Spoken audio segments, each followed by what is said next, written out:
host for the program, The First Slap. Guys, since you know, this is the third episode, it's a live episode of our program.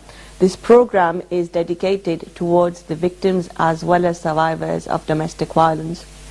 Through this program, we try to create awareness and educate people around the different challenges that revolve around the subject of domestic violence as well as abuse. And in today's specific topic, we will be covering a few elements of emotional as well as financial abuse. And in order to discuss about the subject matter further in detail, I've got on board my guest speakers, in fact expert guest speakers, Mr. Harpal Singh Chatwal, as well as Mr. Nasir Al-Amin. Mr. Harpal Singh Chatwal is a clinical counseling psychotherapist and is also the co-author of this book, The First Slap. And Brother Nasir Al-Amin is a cognitive behavioral coach. Sadly, Sister Seema hasn't been able to join us today because of a few bereavements in her family. So let's pray, let's hope, and send some positivity towards her. So guys, without further ado, let's welcome on board Mr. Harpal Singh Chatwal as well as Brother Nasir Al-Amin. Hello. Thank hello, you. hello. Thank you, Mr. Harpal Singh as well as Mr. Nasir, how are you? And welcome. Good. It's cold in Thank London. you. And it's warm in Kuwait.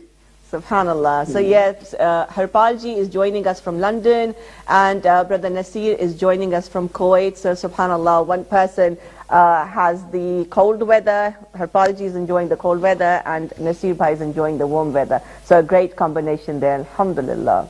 So without further ado, let's dive straight into our topic for today, which is covering a bit about emotional as well as financial abuse. I'm sure, Brother Nasir, you would agree with it as well. I mean, I'm not really sure what the statistics are like in Kuwait, but in England, the stats for DV as well as knife crime and drug abuse, specifically amongst the young adults, is on the increase. So do you think there's a connection between DV and drug abuse as well as knife crime amongst young adults?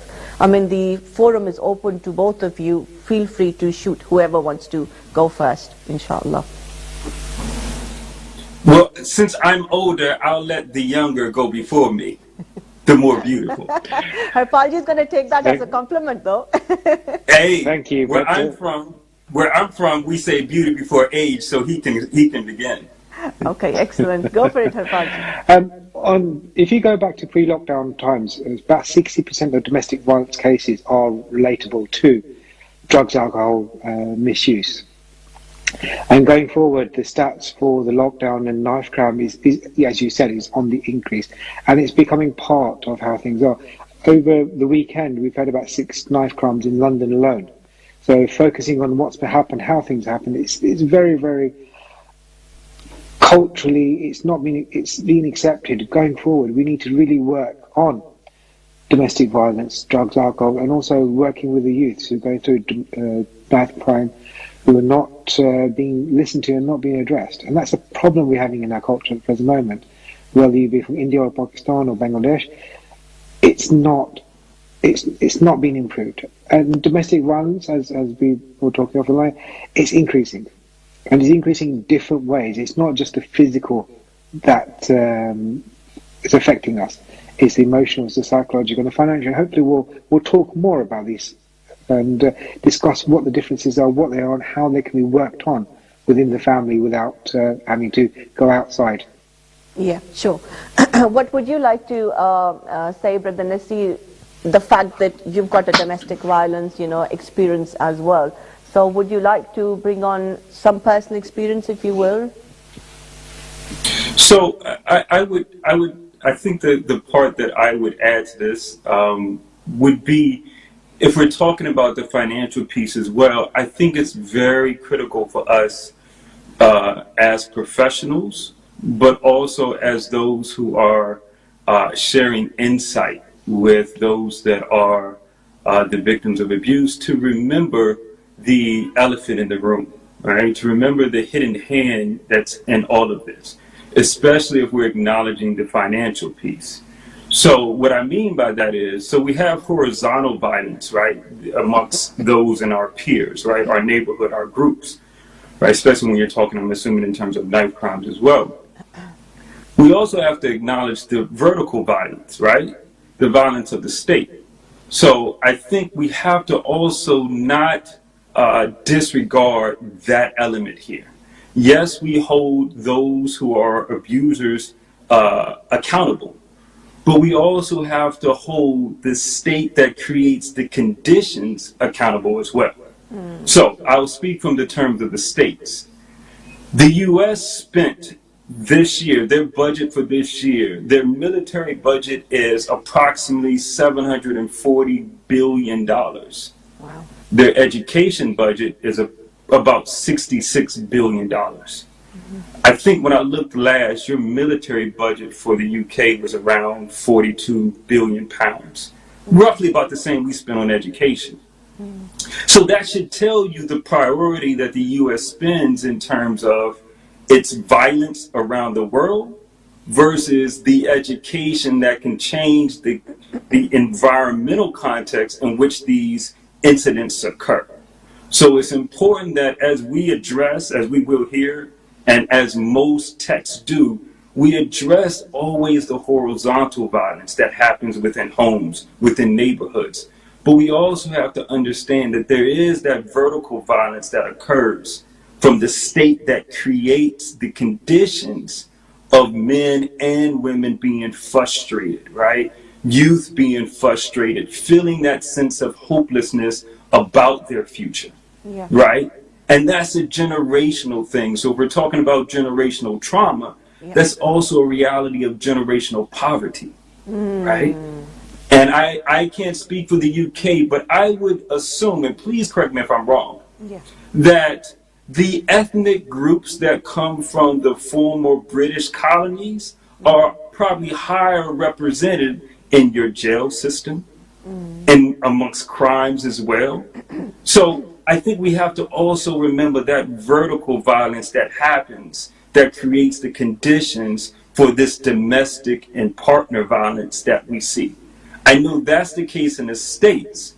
I would assume that the former British Empire that the sun is set on is probably the same. Sure. Yeah, you're right. So then we can clearly see that there is a link with domestic violence because any household where there's DV prevalent, obviously it leaves the recipients being vulnerable, and when they're in a state of vulnerability, it's very easy for people to they become like prey for people who are trying to basically manipulate their sensitivity and the element of vulnerability. Hence the reason the younger adults are going down the wrong route, subhanallah. Yeah. Okay, so I'm curious to know, Harpalji, that can I just make one point to that? Yeah, sure, go for it. Because again, when we talk about getting into communities and raising awareness and doing workshops and having programs and interventions, we have to remember, though, that we're trying to create or address that hopelessness in youth. Yeah. That lack of aspiration or that lack of vision for a better tomorrow. Where are you going to get the funding from? Right? Like, where does the funding come from? It comes from that same state power that creates the condition. Yeah. So I think that's just a very important part. And so why is that important? And if my co-host or my partner here will allow me just to take a few more minutes to just add on to the part where you said the personal piece. As someone who grew up witnessing my father abuse my mother, my first memories is of, as I shared in the other episode, is of my father with Coke on the table and abusing my mother. Yeah. That's my memory for approximately 11 years, 14 years of my life, right? But what allowed me to come to some state of forgiveness or understanding with my father was understanding the pressure he was under. Yeah. Right? He was a Native American man that grew up in the 50s. Grew up in the 50s during segregation. He couldn't fit in with the African American community, couldn't fit in with the white community. Right. was physically and sexually abused and dropped out of school in the 8th grade and grew up on the streets of New York. So when I see later on in life, when I understood that context, although I don't excuse the abuse, I can understand where it came from. Again, don't excuse the abuse, but I better understood where that abuse came from because it was generational. Yeah. Right? And I'm sure you guys know the history of Native Americans in America. 80%, through genocide. Yeah. Right? Yeah. And now living on these concentration camps called reservations. So the trauma in the Native American community has a direct influence on my father being abusive. Doesn't excuse it. But I understand where it comes from. And I can't excuse the state that created the condition of my father and many other like him. Apologies for taking No, that's more absolutely time. fine. I mean, definitely the information that you've, in fact, the personal information that you've shared with our viewers is certainly going to be beneficial for them. I mean, having said that, I'm just trying to understand, Brother Nasir, do you think that your father, felt bad and had any remorse after he was done and dusted with that phase of being abusive towards your mum? I would assume so. As someone who's married with a child, I can't envision not having my daughter next to me daily, right? And I empathize, and so I empathize with men who are workers that travel to provide for their families, who aren't there for their families. But are there financially, but have to live in other countries to try to provide for their families due to the exploitation of their labor. But so yeah, did my father, I think, later on in life was remorseful? I would assume so. I would like to assume so.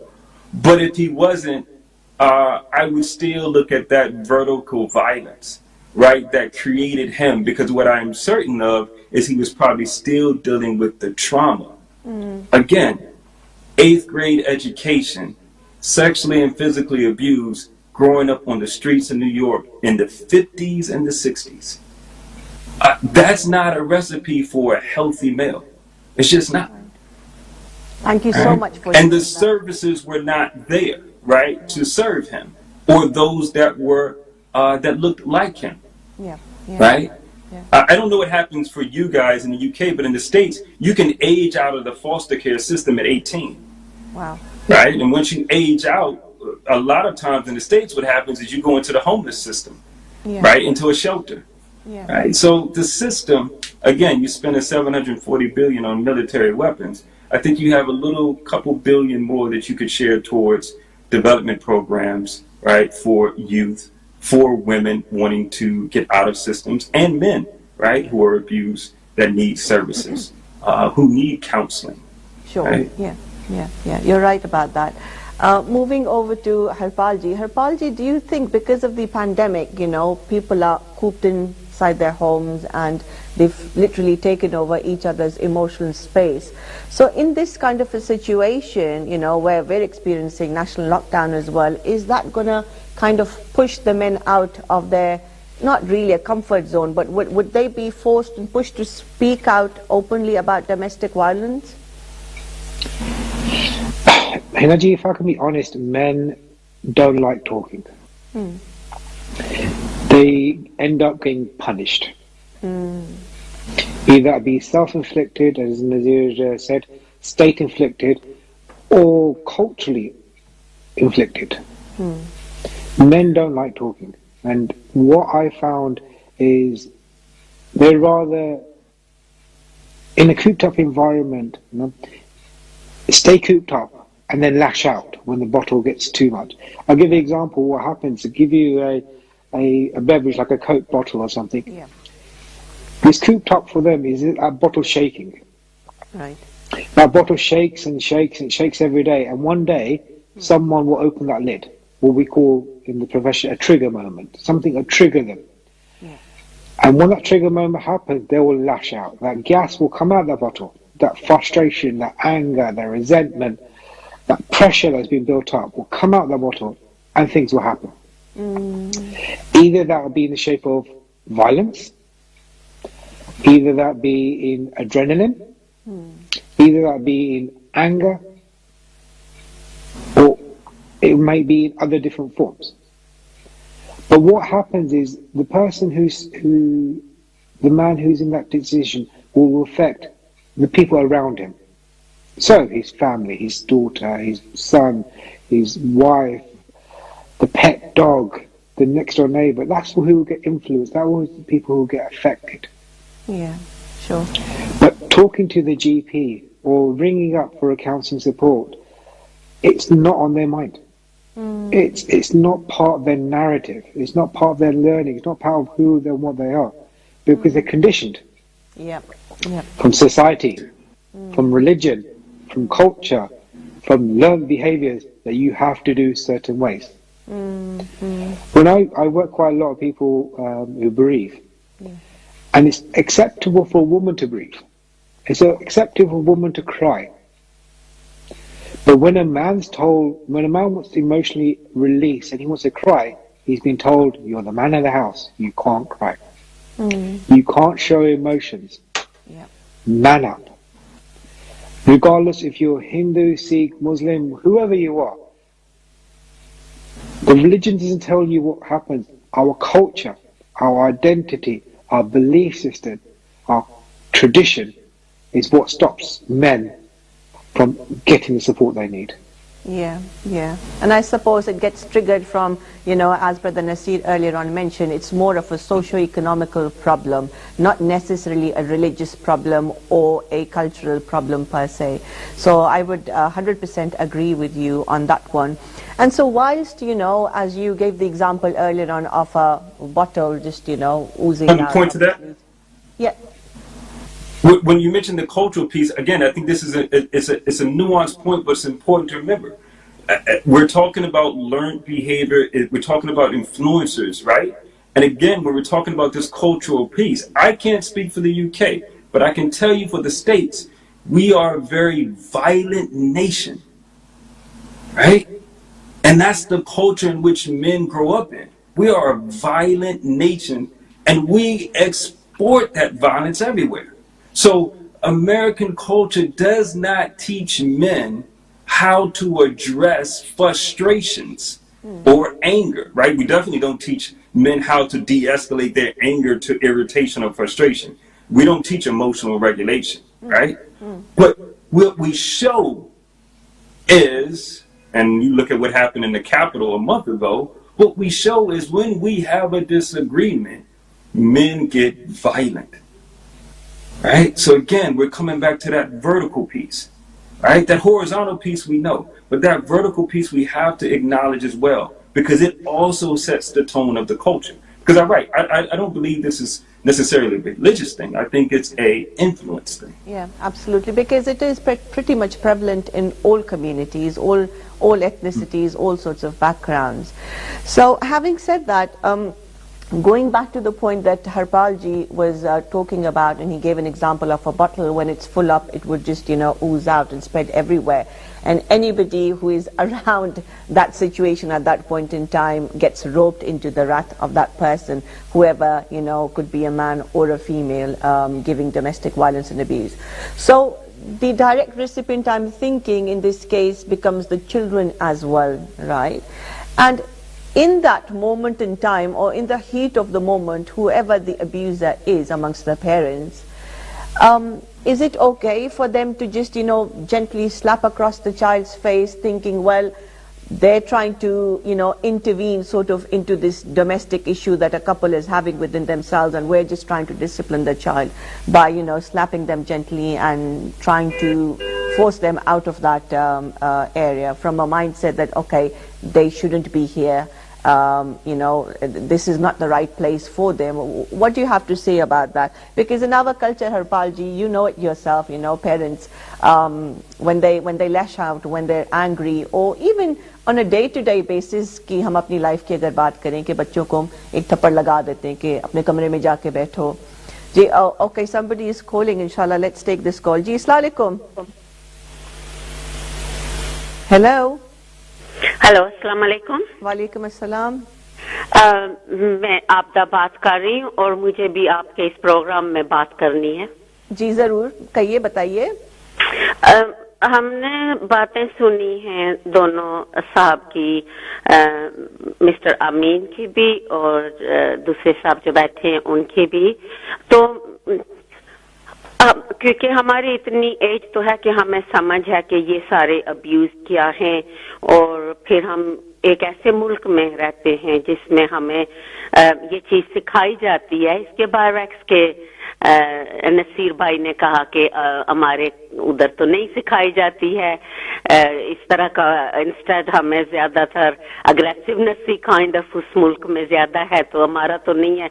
हमें तो छोटी उम्र से सिखाया जाता है कि क्या अब्यूज है, क्या अब्यूज नहीं है, और किस तरह से हम यूके की बात कर रहे हैं तो हमें एजुकेट किया जाता है पर्सनल रिलेशनशिप्स के ऊपर, और इसके बावजूद ऐसा होता है कि हम किसी वक्त इन अब्यूज के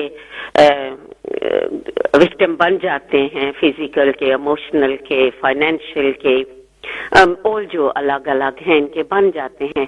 तो मुझे हमारी समझ में ये चीज नहीं आ रही है कि आप लोग अगर ये सब तो कर रहे हो, पर इसको टैकल करने के लिए क्या कर रहे हो? आदमी को क्यों जरूरत पड़ती है हमारे ऊपर तशद्दुद करने की? आदमी को क्यों जरूरत पड़ती है हमें किसी भी किस्म की कोई भी इश्यू देने की? लेकिन हमें उनकी ये बात भी अच्छी लगी है कि आदमी को ये समझ नहीं आती है कि उसने किस तरह से अपने एंगर पे या अपने अंदर जो बिल्ड अप हो रहा होता है उससे कैसे डील करनी है। सो हम लोग तो बड़ी जल्दी से this abuse and that abuse and this neglect and that neglect and here and there and but और बहुत जल्दी से फैमिली को ब्रेक कर देते हैं। तो इंटरवेंशन कहा है उन्होंने जरूरी है, एजुकेशन उन्होंने कहा है जरूरी है, तो ये चीजें जरूरी है ना, इनके ऊपर आप लोग वजन डालो। You need to work on these education and intervention and not to quite quickly to okay we need to get the family out. Hang on a second, you are breaking more lives, you are using the same pattern. I know in some cases where a worker of local government would say, oh, it's a vicious circle. I had mother my client, and then I had the child as my client, and then the grandchild is also in the system now. What are we learning from these three different generations? They are all in the system. Why? Are we doing something wrong, or is just the way men are? I don't agree. I think many men suffer domestic violence and worse than the women, but it's not talked about. And this is, I have seen it both sides, from both, side of the picture, the men's and women's, been working in the system, so I understand all that. And that's what is needed, education, and more education, not just one-sided stories, two-sided stories. Children are born with two people, not one person. And if someone is, I can go on for 10 hours or maybe 12 hours, but I'll let you get on with the program and see what other light you can put on this, because we don't need to go into the statistic of how much is spent on where and what people are doing here and there and what our experience is with the jobs and what we learn with whatever issue. What we need to hear is what you're going to do about it. Tell us that. We don't need to know your history. We need to know what we need to know, and for you as a professional to do for us. Please work on that. Don't take the stories here and there. Thank you very much for listening to me. Thank you so much for calling in, Mrs. Abada. Ji Harpal ji, so as we've heard what the sister had to say, bless her, she's quite concerned and very passionate about the subject as well. And what she's trying to say is that let's focus more on the preventive side of things. She also mentioned that she is a bit confused in thinking that are all men like this? What pushes them to the point? What pushes their buttons? What triggers them to become abusive towards women? So rather than becoming reactive and immediately dispersing the whole family away, which essentially is going to degenerate a whole family unit, what kind of preventive measures can we take for both men and women to understand whether this is a case of miscommunication between the couple, lack of compatibility, mismatch of values, or is one of them or both of them actually within the circle of generational trauma? So over to you both, please. What kind of preventive measures can we take? पहली बात मैं आपको बताऊंगा कि miss Abida, आपको शुक्रगुजार करता हूं कि आपने आके टीवी पर आके आपने इतनी मुद्दत की बात आपने की है। अगर हम देखें कि भी एजुकेशन किसे क्या होता है, एजुकेशन से बंदा को पता है कि क्या चीज सही है, क्या चीज गलत है, और बंदे से आदमी से तब नुकसान होता है जब को मालूम है कि वो चीज गलत है, उस पर ऊपर दोहराना। कल्चरली हम देखते हैं क्या हो रहा है, कैसे चल रहा है, क्या फैमिलीज टूटते क्यों, क्योंकि लैक ऑफ कम्युनिकेशन, बातचीत नहीं होती, एक दूसरे से खाने के बैठने का टाइम नहीं मिलता कई लोगों को, जिंदगी बताने का क्या नहीं। हमारे पास लॉकडाउन में हम चल रहे हैं, पहले होता था कि आदमी और 8 घंटे काम पर चलते थे, टाइम होता था कि अंडरस्टैंड करने के लिए चीजों को। अभी मौसम ऐसे आ गया है कि हम 24 घंटे है ना घर पर रहते हैं, हम एक दूसरे से टाइम नहीं मिलता है, और टाइम होता है क्वालिटी टाइम, बैठ के फैमिली से डिस्कस करना क्या हो रहा है, कैसे चल रहा है, क्या बीत रहा है, वो हमारी जो अंडरस्टैंडिंग है ना वो निकलती जा रही है जी। और दूसरी है सोशल मीडिया, दूसरे को देख के ना दूसरे के घर को देख के खुद का घर बिगाड़ना जी जी। फलाने के अम्मी ने ये किया, वो ये कर रहा है, वो पढ़ रहा है, वो कर रहा है, इसके साथ शादी हो रही, ये नहीं हो रही, तुम्हारी शादी की नहीं हो रही, तुम्हारी शादी हुई बच्चे की नहीं हो रही। ये हमारी फितरत है एक किस्म की, कि हम आगे जाके एक दूसरे को समझते नहीं है। right. जो डोमेस्टिक वायलेंस है ना, ये कोई नई चीज नहीं है, सदियों से चल रही आ रही। पहले होता था बड़े बुजुर्ग ना बैठ के बताते थे कि भाई ये बातें सही नहीं है, ये गलत है, ये आप देखो, इसको आगे करो। पर 21st सेंचुरी में आ गया, कोई किसी का सुनता ही नहीं है, ना आदमी लड़की बीबी की बेगम की सुनता है, ना बेगम शोहर की सुनता है, दोनों एक दूसरे पर लगते हैं।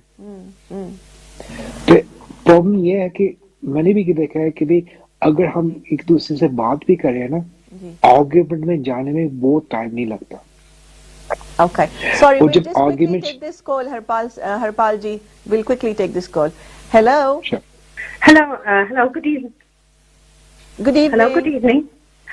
Hi, everybody. Hello. Thank you for calling in. Thank you for having me. Just wanted to share a few thoughts. Really, I think in this day and age, where all we know what availability there is for, taking the card to get out of a marriage or to get the children out of a household where there is violence. I think it's very important that both partners should have a mindset of resilience, that we're going to resolve this, because sometimes it is generational sort of issues that have been passed down either through, with the wife's family or the husband's family. So it's not, it's very important that, especially for the women, if they're on the receiving end, that they need to educate their husbands and help and work with them, because sometimes it's something that they have no control over, that they've mistakenly took a certain understanding or an action to, you mean that, it represents power or control in a marriage, that gives them some sort of false security. So I think resilience is really for a wife or a partner is really important. And I often speak to young mothers who are of the mindset where we are not going to leave the partners. I've got young children. I need to speak to the local imam to help us resolve this. Is there anybody that can support us? So I think sometimes faith groups or as well as external organizations are a key point. Absolutely. Thank you so much for sharing that. Jiharpal, you were saying something. So it comes down to understanding, and as the caller just said here, it's about working as a community to address this issue. I know they talked earlier on about the social implications and the government, but it's about taking a positive attitude to what can be done and how we can manage what's going on. And communication is very, very key. That's something I would really recommend. But the problem we have in our community is if one person in the community knows that this person is going through trouble, the whole community finds out. And that can be quite detrimental to any one who wants to talk in confidence. Yeah, absolutely. You're right. You're absolutely right. Wow, talk about the impact that it has generations upon generations upon generations.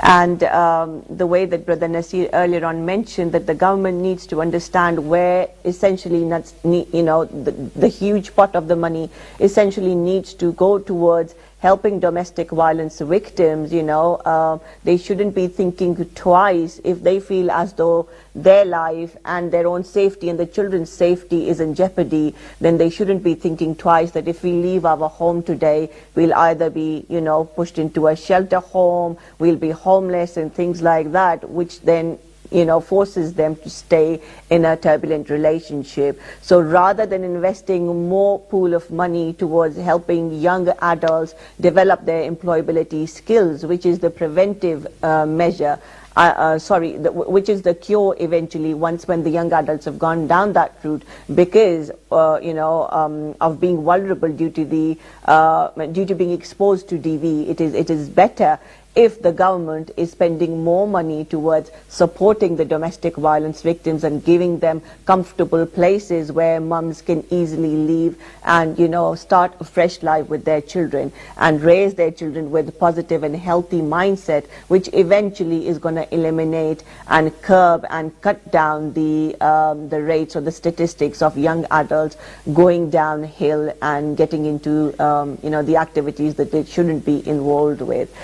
Hinaji, I just want to make a point here. When we say leave the domestic house, leave the belongings, leave it, it's not easy.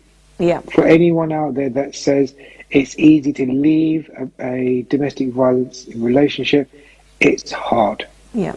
You've got love, you've got affection, you've got memories, you've got a number of different things that will prohibit anyone from moving from there. Yeah, absolutely. And going from a nice plush 3-4 bedroom house in a nice area and leaving it to go into a shelter where you probably in a bed and breakfast for a temporary moment, it's not easy. No. Ask me, I've been in an abusive relationship for 12 long years, it wasn't easy, and so I totally agree with you. Yeah.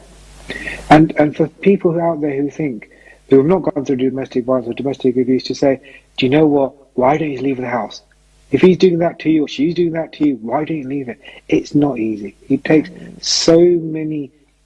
about 38 attempts of domestic violence before they actually talk to someone about it. And in our culture, izzat and sharam play such a big part in it. Yeah. What others think and our izzat.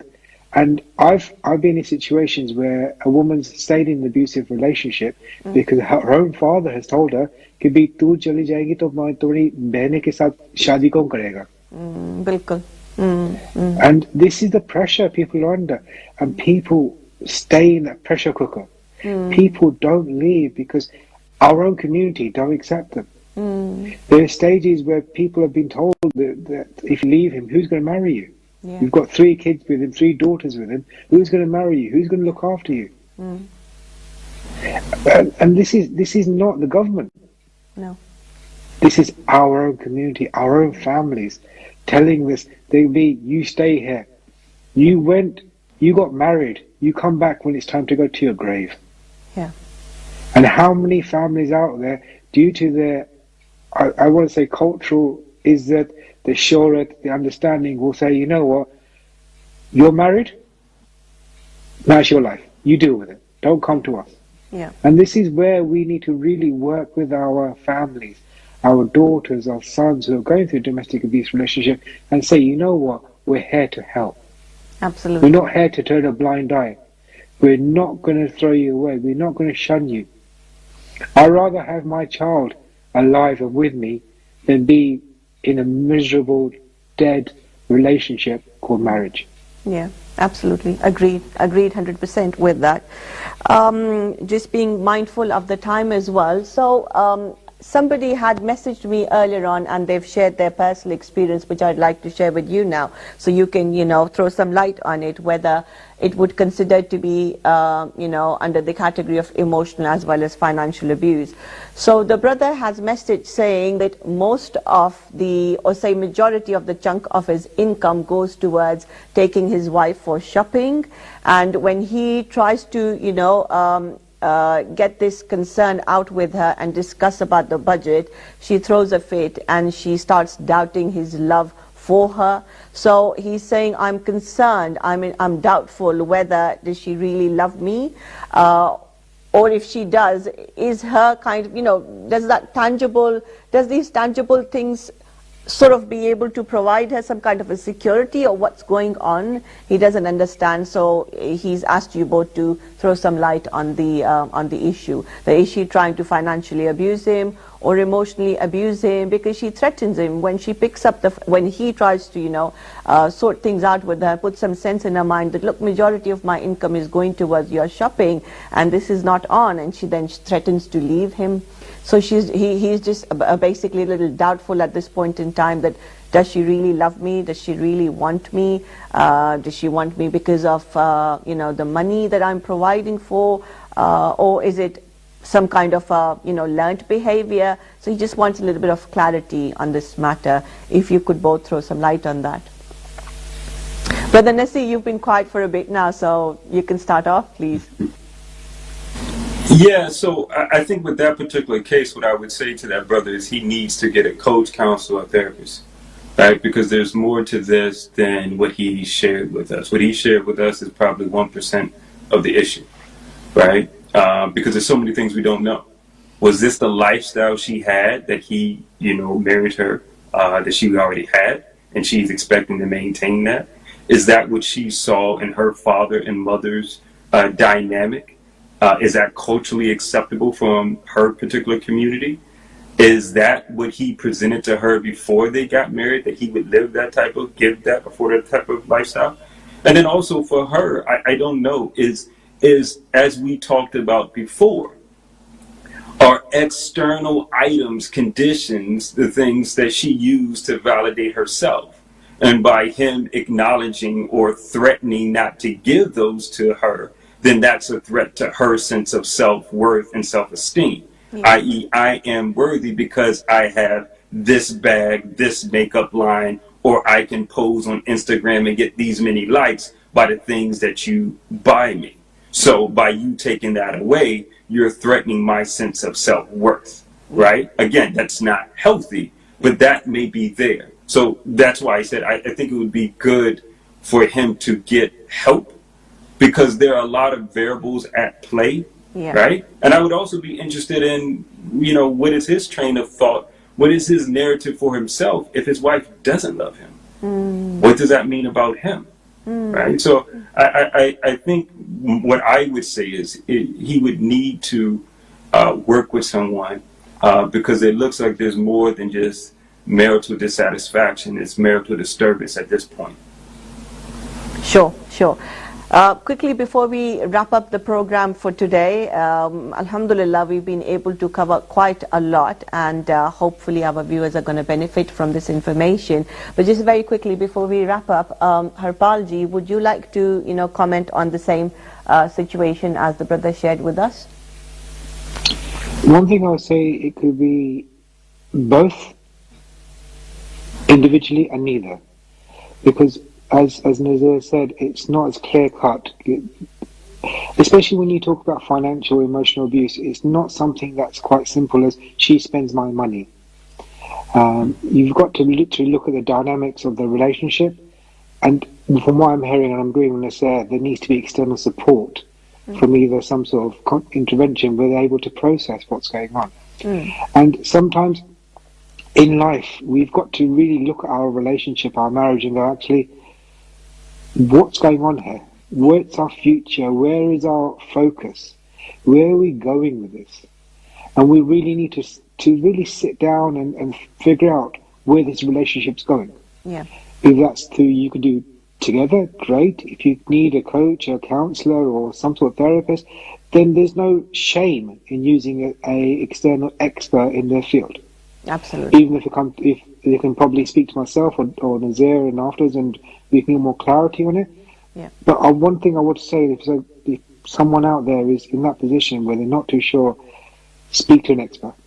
Certainly. Thank you so Speak much, to an Brother expert. Nasir. You can work through it. Yeah, absolutely. Were you saying something, Brother Nasir? No, I'm a firm support. I'm a firm advocate of what was just said, and you know, we spoke about this in the other. Get support. Always build support. First two things to do: control the narrative in your own mind, your own self dialogue, but also get support. Always build your support system. You have to. Yeah, absolutely. Don't go alone in it. Definitely. Thank you so much, Harpalji. Thank you so much, Brother Nasir, for sharing the platform with us and sharing such beneficial knowledge with our viewers. Guys, I hope the information that both the brothers have shared with us would be definitely beneficial for you. The punchline here, the main message here is that seek support. Reach out to whoever that you want to, be it a counselor, be it a psychotherapist, be a coach. Whichever supportive mechanism, whichever route you want to take, but definitely don't go into it alone. Reach out for help and support. Don't let disintegration be the first step that you take. If you are in a situation of a domestic violence, always seek support and try to increase your problems as much as possible until and unless you feel that your life and your children's life is not safe. Until next week, inshallah. Assalamu alaikum wa rahmatullahi wa barakatuhu.